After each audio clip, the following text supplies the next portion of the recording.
Bonjour à tous, salut Tony. Salut Max, on est de retour pour une recette sucrée aujourd'hui, j'ai hâte de connaître le menu. Une recette estivale, alors en ce moment il y a quoi? Il y a des pêches, donc on va faire une tarte aux pêches. Mais dis-moi, ce ne sont pas des pêches Alors je t'explique. cuites dans mon jardin ça. Non. Là j'ai pris des pêches au sirop, parce qu'évidemment ça c'est plus rapide à faire, parce que sinon il faut enlever la peau, il faut les...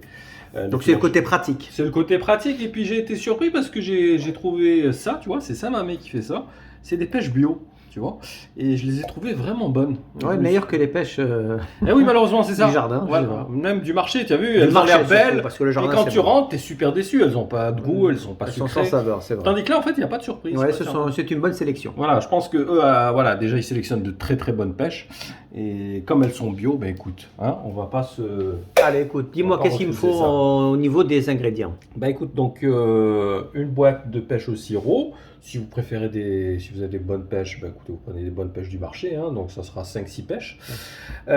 Pour le beurre, il faudra du beurre fondu 100 g, 130 g de sucre cassonade, 130 g d'amandes en poudre, un œuf. Donc voilà, ça sera pour faire notre crème d'amande. Donc une pâte sablée, alors vous avez notre excellente recette de pâte sablée si vous avez le temps de la faire. Sinon évidemment vous achetez une pâte toute prête. Voilà, tout simplement. Allez, ben on démarre tout de suite, Écoute, on va démarrer sans avec plus attendre. avec la crème d'amande. Allez, c'est parti. Donc il faudra commencer par le beurre, le sucre. Voilà, on va mélanger un petit peu pour faire fondre les cristaux de sucre.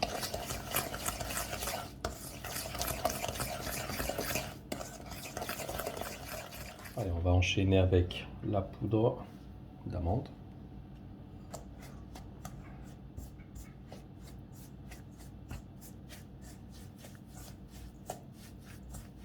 Allez, on va terminer avec l'œuf pour liquéfier un petit peu la préparation.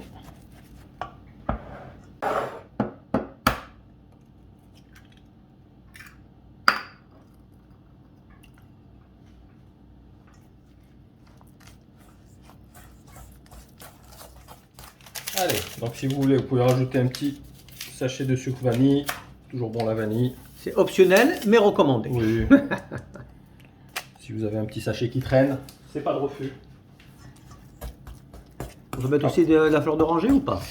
Faut pas que la préparation soit trop liquide, tu vois, faut qu'elle reste quand même Ah ouais, épaisse. d'accord, ok, c'est pour ça. Voilà, fleur d'oranger, ça va Ouais, trop ça la va rendre liquéfier, liquide. Voilà. tout à Par fait. contre, vous pouvez mettre, rajouter en supplément, tu sais, l'arôme d'amande amère. Ouais, c'est Voilà, pas il y en a mal. qui aiment bien, ça accentue un petit peu le goût de l'amande, c'est facultatif.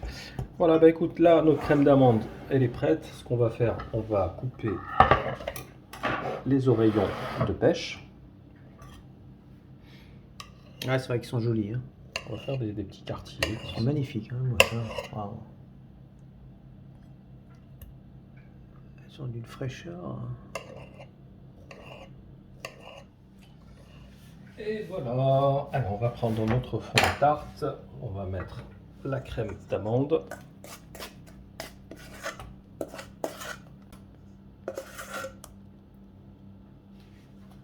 Allez, on va l'étaler de façon uniforme. Pendant ce temps-là, vous préchauffez le four comme d'habitude, 200 degrés. Et on va partir sur une cuisson de 30-35 minutes environ. Oui, 35 minutes environ, on va surveiller. Ah, c'est ce qu'on appelle une tarte pardon, simple, facile et rapide, qui prend quelques minutes de préparation Oui, vraiment au maximum 10 minutes. Hein. et qui va régaler toute la famille. Donc là, on va s'amuser à décorer tout ça. Oui, après voilà, vous pouvez le faire comme pour une tarte aux pommes, si vous Ouais, voulez bien sûr. vraiment... On fait ce qu'on veut là. Complètement. Ça relève de l'artiste qui sommeille en nous. Bon, moi je vais faire un traditionnel. Hein.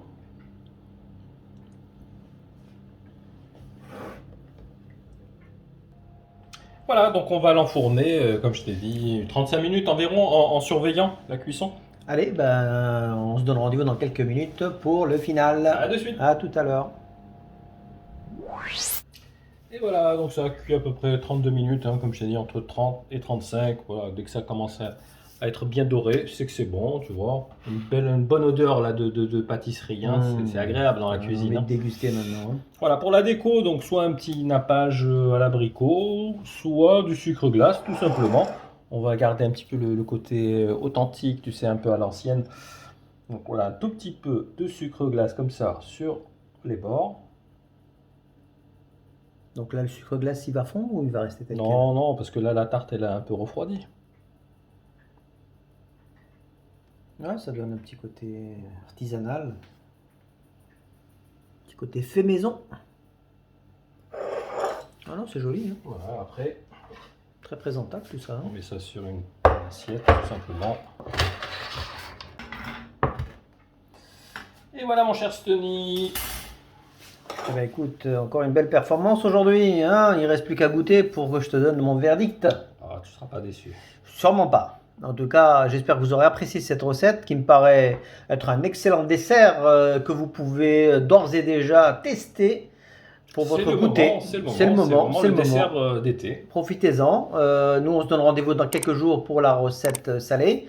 N'hésitez pas à nous donner vos impressions, liker, commenter, partager. Ça nous aide toujours beaucoup. Très vite pour la suite. À plus. Bientôt. Ciao.